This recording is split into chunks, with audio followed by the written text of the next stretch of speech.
This year marks the 10th anniversary of the Family and Parenting Institute's founding, and like all big birthdays, it has come round unimaginably quickly. And it also gives us a moment of reflection, just like big birthdays. What has been our impact? How has the landscape changed for us? As the incoming chief executive, I also have plenty of cause to think about the future of UK families in the next 10 years. What will families look like in 2020? How can we best describe and predict their needs? How can we work to best equip them for the challenges ahead? Without a doubt, it will be a tough decade for families. We are facing economically challenging times. Money is going to be tighter for many, and we know that recessions put pressure on family relationships. And we are also facing political change. Whatever political party wins the election next year, the government will look very different. For you, as people who work with families, that is going to be challenging too, but it is also an opportunity. The battle for the hearts and minds of families is being fought by all the parties because they know that family well-being is linked to the well-being of the whole of society. That means that what you do is important and you have to fight for it. It will be our responsibility together to help those in power understand families, their contours and their complexities. It is also our responsibility to provide compelling evidence of what works for families and how the money invested in families today reaps rewards well into the future. It is only by doing this, demonstrating both our impact and our long-term benefit, that we can demonstrate to politicians the policies that are needed that will help you carry out your jobs. So what do we at FPI do to help families? Understanding families is at the core of our work at FPI. We research families, we hear their views through surveys and focus groups and through our parents panel. We've helped shape policy for them. Over the years, they have told us about the vital importance of flexible working, need for health visitors to support them after the birth of a child, and their own lack of knowledge about their legal responsibilities as parents. And we have responded by working with policymakers, by conducting research, and by running campaigns to ensure that families get what they need.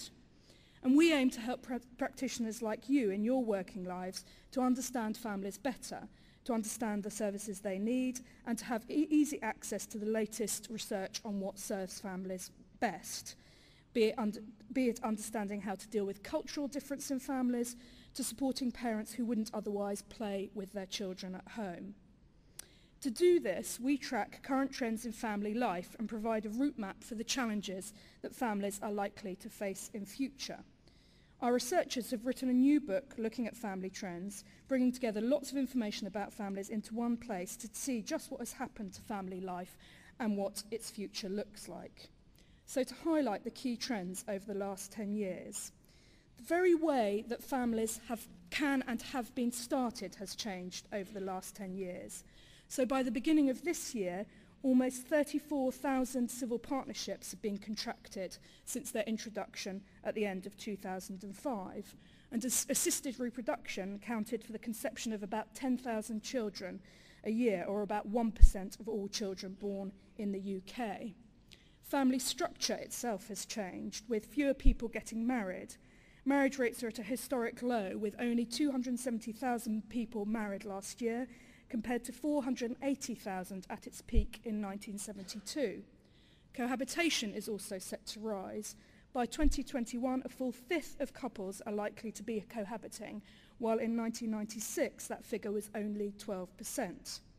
But marriage is still the most common form of partnership for men and women, and 52% of men and 50% of women were married in 2006. The contours of our population have changed also. 1 in 5 children now belong to an ethnic minority, and that number is expected to rise, with mixed heritage families meaning some ethnic groups ceasing to exist as we currently imagine them. And the number of over 65s overtook the number of under 16s in 2007. We have a greying population. Not surprisingly, given all of those changes, what childhood itself means has also shifted. So while 71% of adults reported playing in the street of the area near their home every day when they were children, for today's children, that is only the reality for 21%. All these trends make family life complex. Families are pulling society in multiple directions, between work and home life, singleness and cohabitation and marriage, between growing older and forming families across our many cultural divides. Families constantly amaze with their resilience and their adaptability.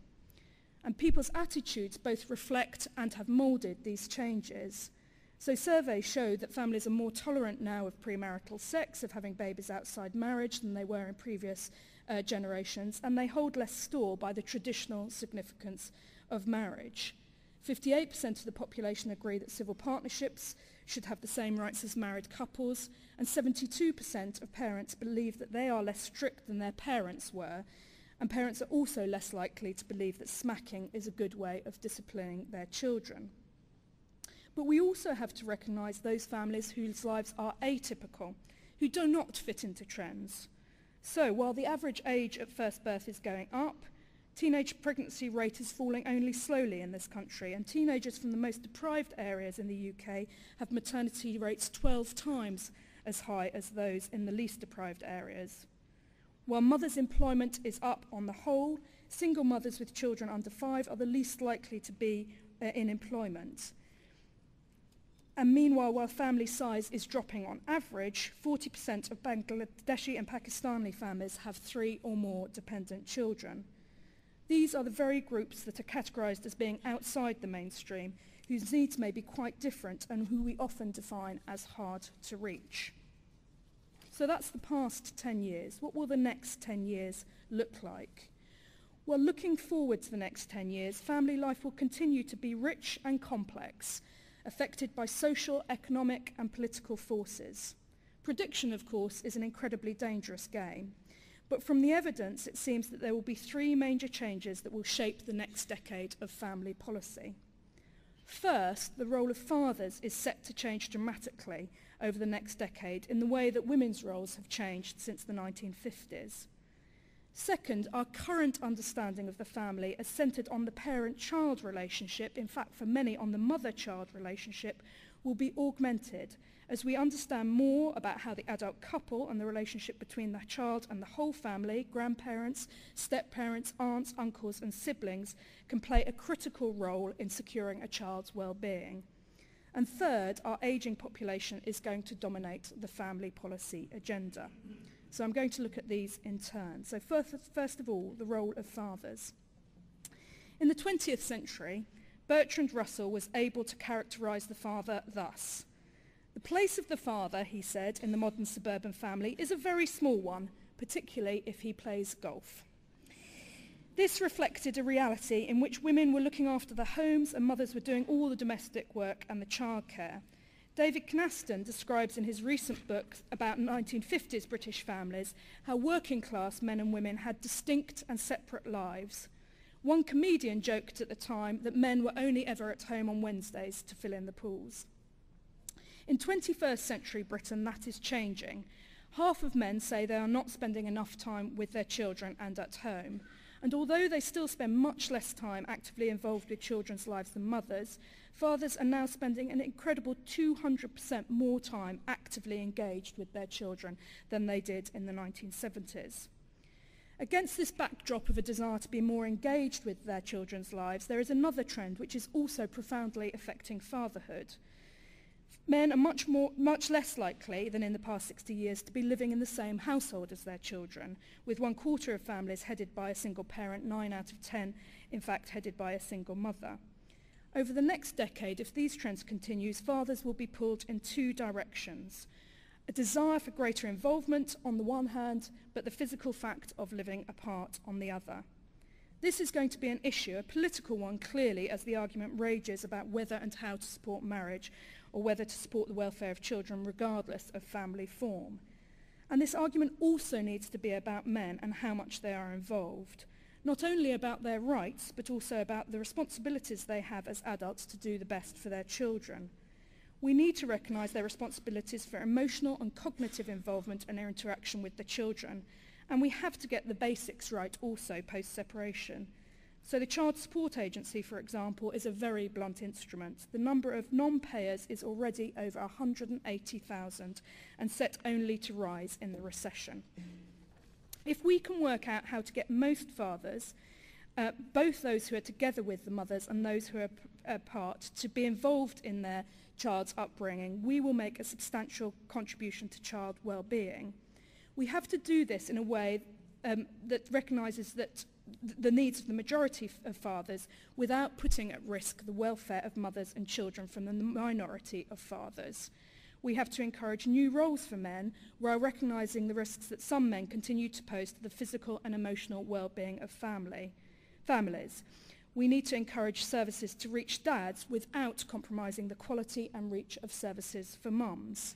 So what this means in practice is that we need to design all services with both men and women in mind, not one or the other, so that fathers are helped to be committed to the families from their very beginning. And this applies particularly to poorer fathers who are least likely to be involved in their children's lives. It also means that you have to continue to offer services just to mums in some instances. You cannot hope to screen, for example, for domestic violence, which often starts in pregnancy, if the partner and potential perpetrator is present at every antenatal appointment. And we need to design services in which no assumptions are made about who the main carer is, so that when a dad picks his child up from nursery, he is no longer asked when mum is coming in so that they can have a proper conversation about the child's behaviour. The second major trend we've identified is the importance of the couple relationship and the wider family. If our predictions are right and fewer couples of childbearing age marry over the next 10 years and more cohabit, then it is vital that we address how couples form healthy and committed relationships. There is an increasing recognition that the couple relationship has a large bearing on the parent-child relationship, and it is the subject of some of our workshops today. This means that we have to think about how couples access support in a timely and affordable way in continuing relationships, and how, if they split up, they can be supported to continue to parent effectively together in the short, medium and long term, even if they no longer live together. We know that if that is successful, we can secure better child outcomes and improve the resilience of all family members. And we also have to look at the wider family and its impact. The role of grandparents, aunts, uncles, siblings and step-parents are also vital to a child's well-being, and none of us can predict who in a family unit may have the resources and be able to provide the continuity to underpin a family or a child in need. For practice, this must mean recognising the importance of the couple relationship as being a pivotal part of the parenting relationship. It means putting resources into supporting couples both when they are together, but also when they part, and helping fathers and mothers keep in contact with their children beyond separation. It is important for poorer families most of all, who do not have the resources, the accommodation or the money to support two family homes. And we also need to look at the whole, not just the mother, to understand better what is happening and who can support children better within the family. What policymakers must not do is fall into the trap of investing large sums of money trying to reverse the tide of trends that is affecting the whole of Europe by trying to encourage the rebirth of a mythical traditional family. Nor should parents allow them to fall back on old assumptions, which has meant mothers carrying the burden of changing families and parenting demands. So this leads me to my third and final trend, the ageing of the population. We know that on average people are having children later and smaller numbers of children. We also know that the population is getting older. In a survey we did earlier this year, people thought one of the greatest concerns they had about family life was not children or teenagers, but caring for elderly relatives. Grandparents are currently giving financial support to the younger generation, and with the growing fluidity of families, it will be grandparents often and the older generation who provide needed continuity. But in turn, there will be an expectation on the family to provide the first port of call for care for the elderly, a form of care that is different and oftentimes more challenging and less predictable than care for children. For practice, this means that recognizing the ageing of the population and what that means for families, and the fact that worries about caring for elderly relatives can have a profound effect on families' lives and their ability to care for their children. It means realising the positive support of grandparents, but not exploiting them, so that they do not get left holding the baby because they look like a cheap solution when parents run into trouble. And it means making sure that older people are part of mainstream services and that more really intergenerational projects are set up to include older people. So that is the past and our 3 big trends for the future. Looking back over the last decade and looking forward over the next, we can see that family life will continue to be rich and complex. Trends often pull families in quite different directions and affect the most vulnerable in quite a distinct way. But families are also resilient and resourceful, ready to reinvent themselves for new challenges, and the source for the majority of us of great succour in the kind of challenging times we are facing now. It is our job at the Family and Parenting Institute to understand families. We understand them better when we listen to them, and we understand them better when we listen to you and understand what you as practitioners face every day in your work. Individually, we may all struggle to keep ahead of the game, but together we can think about how these trends can be an opportunity to make family life in the UK better. All around us today, families are busy rethinking themselves, and in so doing are rethinking their own future and the futures of their children. And it is our job to work together to pool our insights, expertise and knowledge to ensure the very best future for those families. Thank you.